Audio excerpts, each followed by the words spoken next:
Hi everyone, my name is Matthew. Today we're going to be having a fun video where we're going to be turning this log. So this is a piece of olive wood that in a previous video I cut up with the chainsaw, showing you guys how I approach cutting logs up that aren't huge, so more like branches. So this, I determined that this was going to become a pair of bowls. So now you're going to see how I go about cutting them on the bandsaw.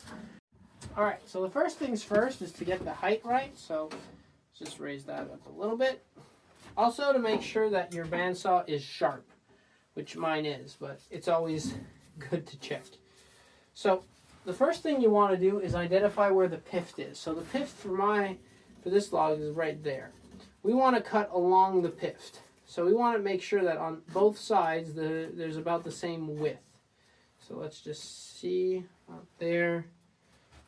Right, that's pretty, doesn't need to be perfect or exact, so about there. So this is going to become most likely a live edge bowl, a small live edge dish. This is going to become a bowl.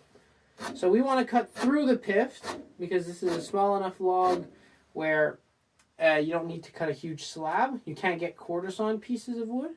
We're also going to cut a place to put a tenon to just reduce the amount of wood we have to take away off the lathe.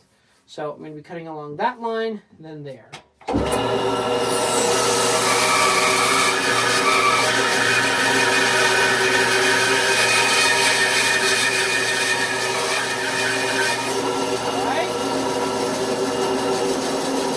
Now the reason I wanted to make bowls out of these, you can see the figure. Because there's a knot here, you can see that beautiful figure right in there, and which is why I really enjoy making bowls that have a little knot in it, especially with woods that are stable. Now we'll see if this is stable, but I really like that grain is there. It makes it look really, really nice.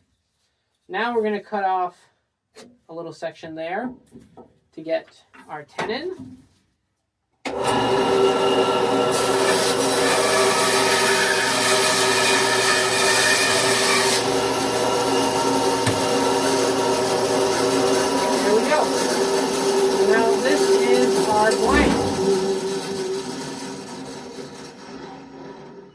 Now this is our blank.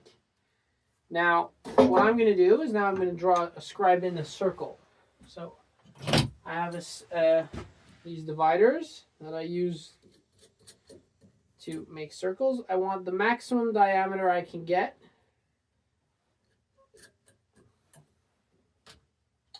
So that's about it, but I'm losing some of that nice figuring. So I'm going to move a little bit this way, and I'm going to just scribe in my circle.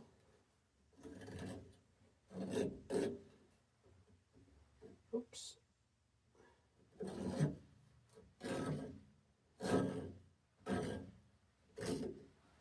And then there's my circle.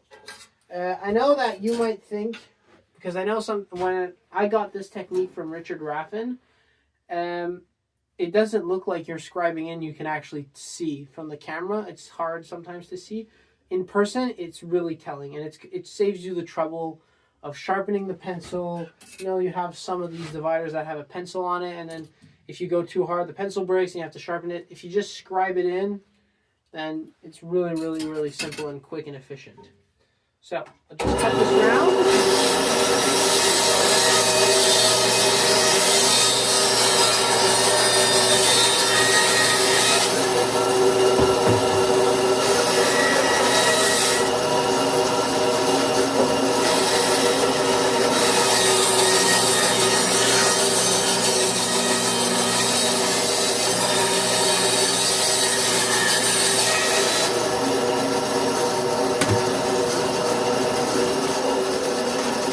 There we go. A little puck, which will become our turning blank. That's going to be the center. That's going to be the top, the bottom. So that's one done. Now, the second one, if we're going for a live edge, we want to cut this from the top. So I have these little circle things right next to my bandsaw. I'm actually missing a few. Wait, they're over there. Just just going to have to get past the camera without wrecking everything.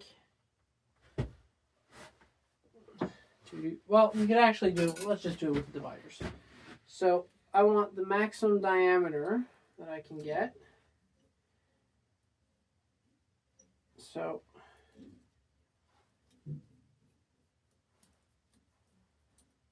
a little bit less than that.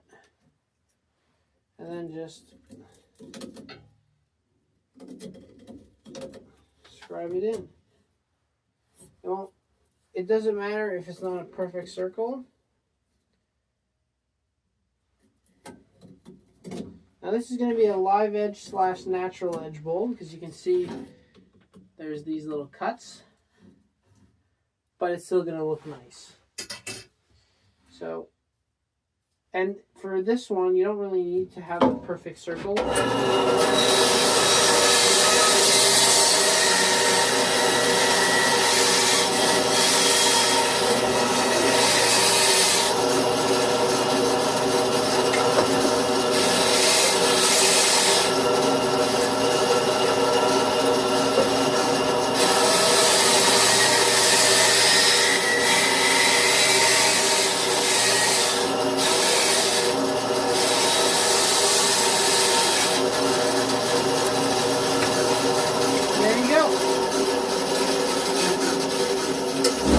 That's our live edge blank. So that's going to be natural edge. That's going to be natural edge. I'll show you guys a trick to make it look nice anyways. So these are our 2 blanks. So now we can get them on the lathe and we can actually start turning.